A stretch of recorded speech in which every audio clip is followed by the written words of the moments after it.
비상계엄 사태를 수사하는 검찰이 오늘 윤석열 전 대통령 등 핵심 관계자들의 비화폰 서버 기록을 확보하고 있습니다.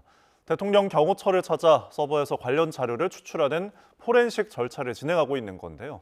취재기자 연결해서 알아보겠습니다. 김태원 기자, 자세한 내용 전해주시죠.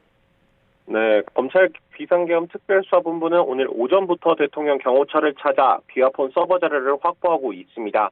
윤석열 전 대통령과 이른바 계엄군 사령관들의 계엄 당시 연락 기록을 확인하기 위해서입니다. 구체적인 범위는 전해지지 않았지만 계엄 관련 논의가 시작된 시점으로 꼽히는 지난해 3월 이후부터 계엄 사태 당시까지의 기록은 확보할 것으로 보입니다. 앞서 검찰은 지난 1월 비화폰 서버 등에 대한 압수수색을 시도했지만 당시 경호처의 거부로 영장 집행이 불발됐는데요. 이번에는 논의를 거쳐 임의 제출 협조 의사를 받아낸 것으로 전해졌습니다. 이 밖에도 대통령 집무실이나 안가의 CCTV 영상 등에 대해서도 제출이 이루어지는 것으로 알려졌습니다.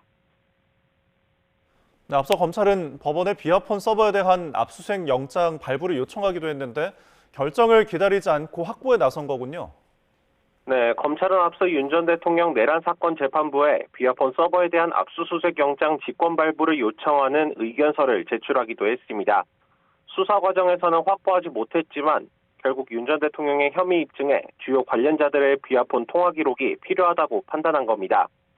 재판부가 다음 공판에서 압수수색 영장 발부 여부를 결정하기로 했는데 검찰은 법원의 직권 발부 가능성에만 기대기보다는 경호처와 협조를 통해 추가 증거를 제출할 수 있는 방법을 택한 것으로 보입니다. 앞서 윤 전 대통령 측은 검찰이 비화폰 통화 기록도 없이 관계자 진술만을 근거로 사실관계를 추정하고 있다고 지적하기도 했습니다. 검찰은 포렌식 절차를 마무리하는 대로 재판부에 넘겨받은 자료를 증거로 제출한다는 방침인데요. 향후 관련자들에 대한 자녀 수사 과정에서도 필요하다면 증거로 활용될 수도 있습니다. 지금까지 검찰 특별수사본부에서 전해드렸습니다.